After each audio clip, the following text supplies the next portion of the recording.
और विनोद शर्मा भी फिल्मों के अच्छे खासे शौकीन हैं, तो ये पूरी एक थ्रिलर बन रही है विनोद। और इसमें वो झोला उठाकर हम तो चले गांव, कौन सा दांव खेल रहे हैं एक नाथ शिंदे? खेल कर दिया है कि अच्छा चलिए मुख्यमंत्री नहीं बनाएंगे देखिए ऐसा है। लाडले भाई को, तो अब मंत्रालय तो मुझे देने पड़ेंगे।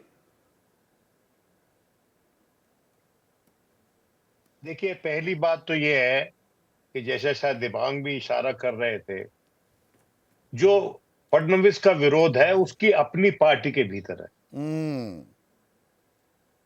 महायुति में नहीं है, अपनी पार्टी के भीतर है। महायुति में जो विरोध है वो इस डर से है, इस चिंता से है कि अगर फडणवीस बन जाएंगे तो शिंदे कहां जाएंगे।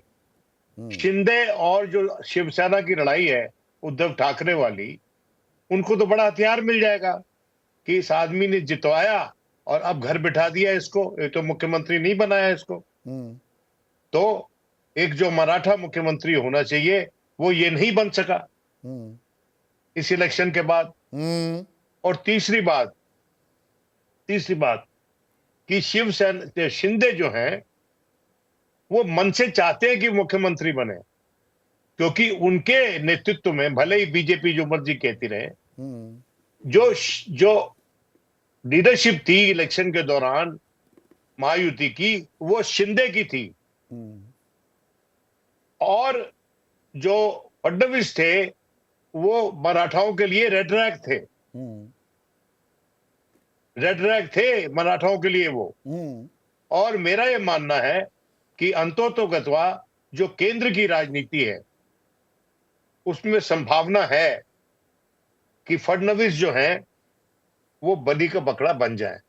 लेकिन उसमें एक पेच है, जो केंद्र में लोग उनका विरोध करते हैं वो ये भी नहीं चाहते कि वो पार्टी के अध्यक्ष हो जाए। एक तरीका है कि पार्टी के अध्यक्ष इस तरीके से नहीं होंगे कि मुख्यमंत्री बना दो केंद्र महाराष्ट्र में, लेकिन अगर वहां मुख्यमंत्री नहीं बनते तो पार्टी के नेतृत्व का उनका जो दावा है वो प्रबल होता है। और वो यंग भी हैं, age is on his side. और जब age is on his side तो उनके विरोधी कौन हो सकते हैं, आप अंदाजा लगा लो। जो कि बातचीत के कर्णधार हैं वही विरोधी हो सकते हैं ना पार्टी अध्यक्ष पद के लिए। तो तो ये पेज ये बुरी तरह से फंसा हुआ बीजेपी है। की और शिंदे अंदरूनी साहब जो है राजनीति भी अब यहां पर उसका खेल भी है, और इसमें योगी आदित्यनाथ जो मजबूत होकर निकले हैं, उनके नारे की अब वो बाकायदा गूंज हो रही है। जबकि उसके बरक्स एक और नारा प्रधानमंत्री ने खड़ा किया, बटेंगे तो कटेंगे की जगह बटे एक हैं तो सेफ हैं, पर बटेंगे तो कटेंगे का नारा अब सेफ है। वो बिल्कुल केंद्र में आता दिख रहा है। और उत्तर प्रदेश में 9 में से 7 सीटें जीत लेना तो योगी मजबूत हुए हैं, और इधर महाराष्ट्र में अगर देवेंद्र फडणवीस मजबूत हो गए तो 2 पावर सेंटर्स छत्रपों के रूप में खड़े होते दिखाई देंगे। यही राजनीति, यही अंतर्द्वंद की बात कर रहे हैं आप विनोद? बिल्कुल